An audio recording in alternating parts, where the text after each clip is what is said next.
Yeah, he's here. He's as an agri-cage with John Paul, popularly known as 1 million Fulanya. We arrested him in respect of breach of the Homeland Security law.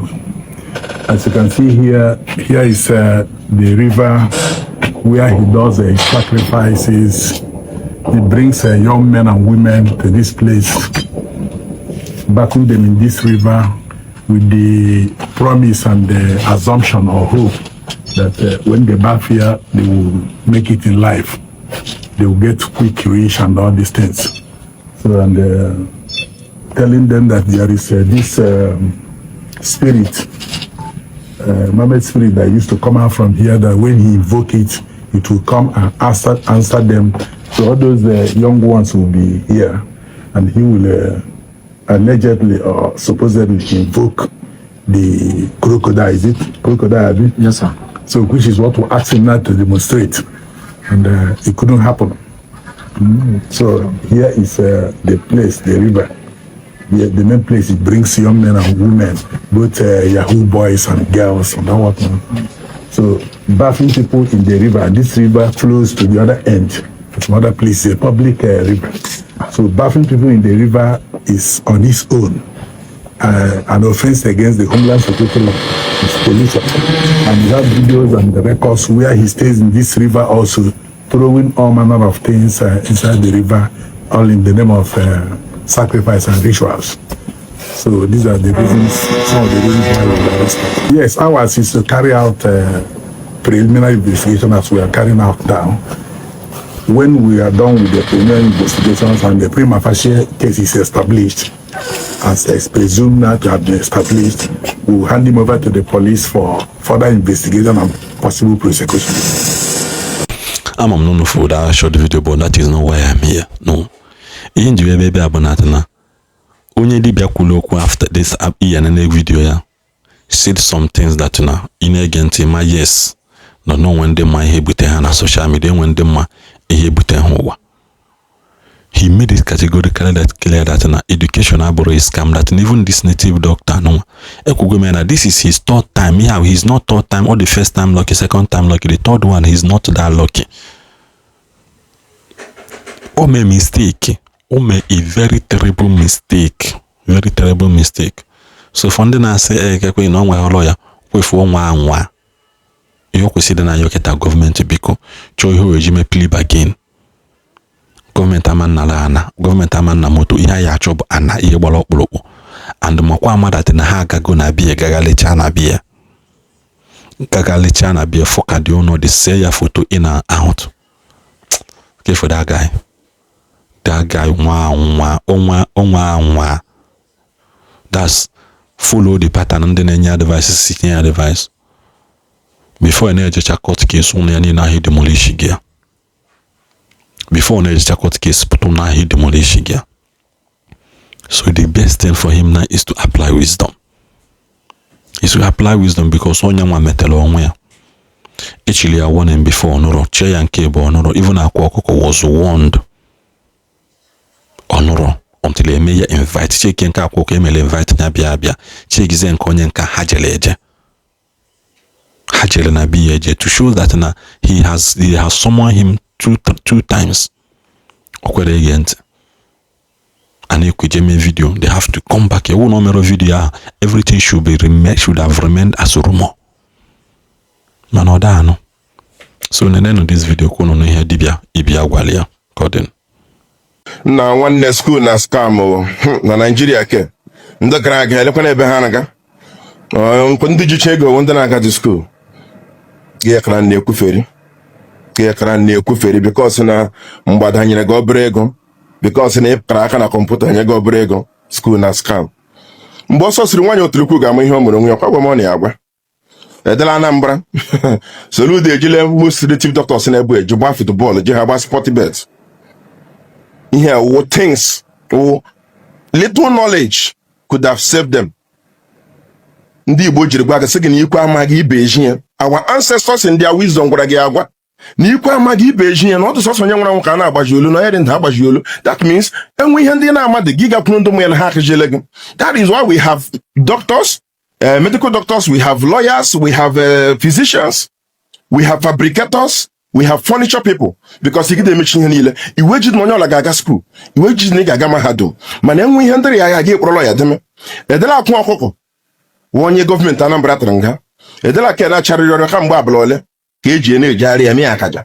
And I say what time me water ke. Because how much dia right. Some of Nigeria wo obodo na mi marat mo for the hotel. Man am for the Igbo. Na besini yana enye lowa. Ye buzo boka sha here sa ta pata with a man working n'aka. Na get the shot me buri gbaji buri ni shipwa. Eda kwa wonya tranga something that was fully avoidable. You know, as a big man akwa jego. Zoko no moto gasa inwe de jibo lawyer. How much does it cost for you to have a senior advocate of Nigeria as your personal lawyer? You're going to get your advice time to time. But because all legal lawyer, on we can give you loan a hammer give you loan in life. No, on your no, you can be stupid and still be rich. You can be an illiterate and still be rich. You can be lucky. Nibru drug and Asia wouldn't a on a fair level playing ground. Most of these educated people in fact, check even the Nigerian. Nando to underground, many of underground who judge me got me on knock of it. Or quite a property I'm under the night I couldn't never street to Bukwego, but at the end of the day, at the last you know, Anambra State House of Assembly a pass or law banning or kite, infringing on your fundamental human right of worship. So none of them cause instead of going a boost before government come for you, come for them. But a guy federal high court challenge him. So that law happens is ambiguous. Because it's actually ambiguous. You cannot ban something that you did not define. That is simple logic in law. You cannot say ban no ofako without defining what ofako is or what constitutes an ofako. Lawyers in the house will be a witness. Anambra State government did not define Elihe Wokite. Elihe Agetigenite ya Urokite because it ha kwanaja emiha hona bokite. Nchokwamburi kaya parade kaya kwa here. Wuro ozuza wure obona na ibusu ujilagani. Wuro okoko gbuo de etinia does he make it an okite. Gibro nga high court buputa itise ticho obu n'ime se ha to nke Wokite aka. So that together we chile giputa honye bite gi jesu jokite. Ihe hi kwesiri ime kpro san ma okpro lawyer even lawyer now the san can defend this.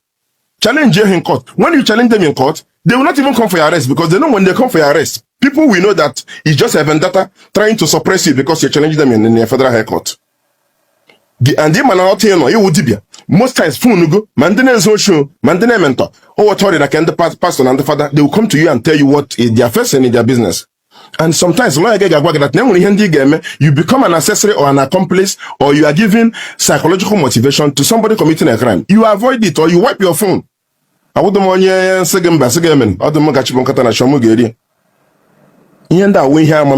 school resource scan here. You say scam kesogin. Uji one of feke wure la kwateme na table na eri ajiji. Asi ene mo kit. Ofeka njiga go ine mo kit, omo ye wo kit. Omo ihe je mo kit. Simple knowledge would have saved you. Abro ko na chariro se na ekpota mami wota. Gi ekure. Gangwa na eme ebeferi. If mami wota no nwe ga dey ashamed of you because you are stupid. Onye megbo ga ihe mo kwanda agbacho nda kecha ogwu n'aka nhu. Ha kecha ogwu n'aka na ijiji gi no oge na agwa ogwu. Soludo Anambra State was one of the states Bakasebike in the whole of Nigeria. Oh, ogwu ka ha bucha mgba ahụ. Soludo pụtara ekuferi the last time now we a Christian state. A Christian state udogachi nyacha ogwu n'olu. Police go nya ogwu n'olu. Ndị amegi wechara ogwu tijo na moto ha. Gi so a Christian state. Kamba na be Christian state na Anambra. How many reverend fathers, how many pastors have we seen? Gbe gaba na ga achindo ndị bandit mondo nongome mondo fulani armed bandits. Oh ndị dibia. Oh eleke madama ha kana bo man pass power ka so man pass man. Wen nyacha ogwu n'olu. Gbe na achadi ndị oshimo n'ime ohia. Ihe ga-aga court. Joha Elihu the offense has no Yahweh ejiri no. You cannot just wake up say ban on a Eucharist or when not be a Catholic. Money ban on down here communion. You have to tell the honorable court why you are banning that. And we have no immediate illegal because yana give you slam we have no immediate illegal. Give state to here. Chat when you hunu tigre nite. Iwe jiji. And here we here simple knowledge could have saved.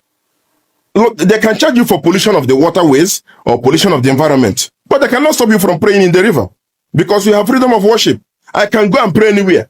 Ndu choose on yari choosing a prawn. Hagari from one junction to the other. Amagana minida mapata. Pastors and reverend fathers are still hosting crusade in village squares and the community or public properties. Here, what things you wanna get, but I get each and every na Igbo, and it's only Igbo, and I make again a machari. I got play with Akuko, I got play money here, you will be doku. I'm on Sinobuda, why I or Chana Chabuta, Chabute, when you quite get Igbo. Man, at least Dick and a dick log, I'm not a dick and a dick log. I'm on a wabramba, I'm going to give me there. I'm going to have no limit against on you, Pegamas against on Nano. Money and London 9 who ran a second you come give a Kiana Madoga meet somebody who knows it better than you. Consult. Even more West partner real estate. Still, I'm consult to my lawyers. Now, for the Hamas real estate, they guide me. Ndoko don't jack Gagane. Gagan. I'm going to get me and has a bag up on a court. And now about on a court, don't wish in a Jana Charity family again. And you get up on English in the Brugenship. Yes, we call them myself. Man, I got bogus quiet by street, I quiet by street, and what the came in with on one now market Hamansan. Yama when I gauge more for no got more meat, and the other guy more coming now, but no shoes on Patogo. And what the help us from all the town?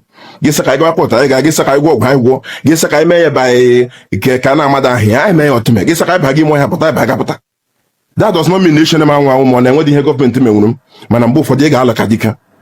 I will go ham nolo. Monaco. Ada mama